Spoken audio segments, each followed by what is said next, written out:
दोस्तों नमस्कार, मैं आपका प्यारा नेत्रपाल। आज मैं आया हूँ institute of liver and biliary sciences अर्थात यकृत एवं पित्त विज्ञान संस्थान, जहाँ पर लीवर की खराबी का इलाज किया जाता है और लीवर पर दारू का क्या प्रभाव पड़ता है। दोस्तों, मीडिया में और समाचार पत्रों में आप दिल्ली सरकार और केजरीवाल सरकार की जो नई शराब नीति है उसकी बारे में बहुत चर्चा सुन रहे हो। आजकल उसकी आलोचना हो रही है, गली गली, घर घर, मोहल्ला मोहल्ला, हर जगह पर। उसका कारण है, देखो दोस्तों, हम चाहते हैं लोकतंत्र में सारा काम साफ सुथरी तरीके से हो, पारदर्शिता से होना चाहिए। परंतु केजरीवाल ने शराब के ठेकों की जो टेंडर देने की जो प्रक्रिया थी उसमें भ्रष्टाचार किया है, पैसे लिए दिए गए हैं। एक बात। दूसरी बात, आप चाहे आरटीआई लगा के देख लेना, ज़्यादातर ठेके इसकी पार्टी से रिलेटेड लोगों को ही दिए गए हैं या उनके कहने पर दिए गए हैं। तीसरा, जो बड़ी सरकार शराब की जो बड़ी बड़ी ठेकेदार थे ना, वे लोग नए नए व्यक्तियों को निगल गए, उन्होंने ही सारे टेंडर हड़प लिए और जो नए व्यक्ति थे जो आगे बढ़ना चाहते थे इस बिजनेस के माध्यम से, उनका नंबर नहीं आने दिया, वो उसको निगल गए। ऐसा लगता है कि ये शराब नीति जो बनाई थी वो दिल्ली को शराब में डुबोने और डुबोकर उसको बर्बाद करने, उसका दम घोटने के लिए बनाई गई थी। जरा कुछ बातों पर गौर करें।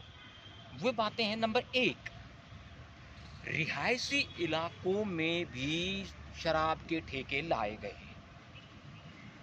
नंबर 2, शराब पीने की कानूनी आयु जो थी वो पहले 25 हुआ करती थी, मिस्टर केजरीवाल ने उसको 21 साल कर दिया। जरा सोचिए कितना गंभीर मामला है। नंबर 3, अब जो बार जो पहले आधी रात को बंद हो जाते थे, अब वो रात के 3 बजे अगले दिन की सुबह तक खुलेंगे। नंबर 4, भाई साहब, ये एक के साथ एक और एक के साथ दो फ्री का मंत्र ये कहाँ से आया? इकोनॉमिक्स तो कहती है कि कोई भी बिजनेसमैन अधिकतम प्रॉफिट कमाना चाहता है,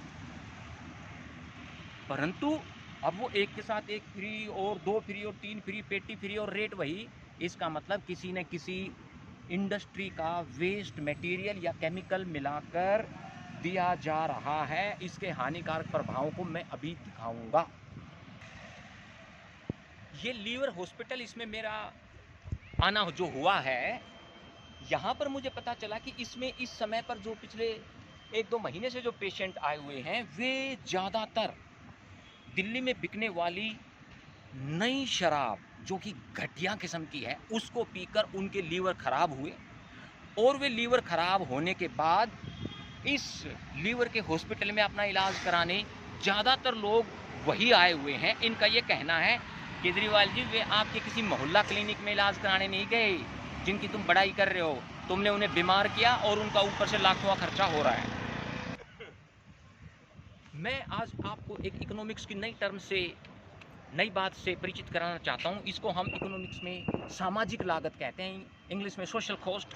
as an economist I want to tell you कि इसकी लागत बहुत बड़ी है, अर्थात इस नीति के हानिकारक प्रभाव। भाई साहब, 21 साल से लेकर 25 साल तक का बच्चा, उसकी पढ़ने की, आगे बढ़ने की, करियर बनाने की उम्र होती है।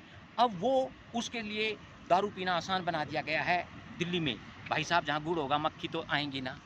आप परिस्थितियाँ ऐसी पैदा करोगे तो लोग, युवा तो प्रेरित होंगे ना उस तरफ जाने के लिए। पढ़ने की उम्र में वो मैं खाने में जाएगा तो बर्बाद तो होगा ही ना। क्या आप ये चाहते हैं कि आपका जवान लड़का ऐसे मैं खाने में जाए और शराब पिए, क्या करियर बनाने की बजाय? क्या आप चाहेंगे कि जब आप अपनी जवान बेटी के लिए दामाद ढूंढने जाएं और उसके लिए जो लड़के मिले वे ऐसे शराबी मिले? क्या आप चाहेंगे जो बच्चा पायलट बनना चाहिए था, वैज्ञानिक बनना चाहिए था, समाजशास्त्री, अर्थशास्त्री, समाज सेवक बनना चाहिए था, वो नशेड़ी बन जाए? आप ऐसा नहीं चाहेंगे ना दोस्तों। परंतु आपकी इच्छाओं के विपरीत केजरीवाल उनको यही शराब की आदत डालना चाहता है। अब दोस्तों, मुद्दा ये है, हम जनता, दिल्ली की जनता, क्या इस बात को पहचान नहीं पाई आज तक कि केजरीवाल वास्तव में हमें और हमारे बच्चों को बर्बाद करना चाहता है, हमारी युवा पीढ़ी को नष्ट और साथ में भ्रष्ट और साथ में कामचोर बनाना चाहता है। हमें पहचानना होगा। आप सभी को, चाहे आप किसी भी पार्टी कार्यकर्ता हैं, आप सबको अपनी नैतिक और इंसानियत की जिम्मेदारी अब निभानी पड़ेगी। आपको ऐसी नीतियों का और ऐसी सरकारों का और ऐसे व्यक्तियों का विरोध करना पड़ेगा हर हाल में। मैं आपसे चाहता हूं, आप जमकर इसका विरोध करें और इलेक्शनों में ऐसे व्यक्ति को सबक सिखाएं। आप यकीन मानिए, हम सब की जिम्मेदारी बनती है लोकतंत्र की रक्षा करना। अगर हम लोकतंत्र की रक्षा नहीं करेंगे तो ऐसे लोग यूं ही हमें पथभ्रष्ट करते रहेंगे। मैं आपका भाई नेत्रपाल, आपका शुभचिंतक नेत्रपाल, आपके हितों की बातों को और जनता के हितों की बातों को आपके सामने लाता रहूँगा, ताकि जनता के हितों की रक्षा हो और आप सब सुखी रहें।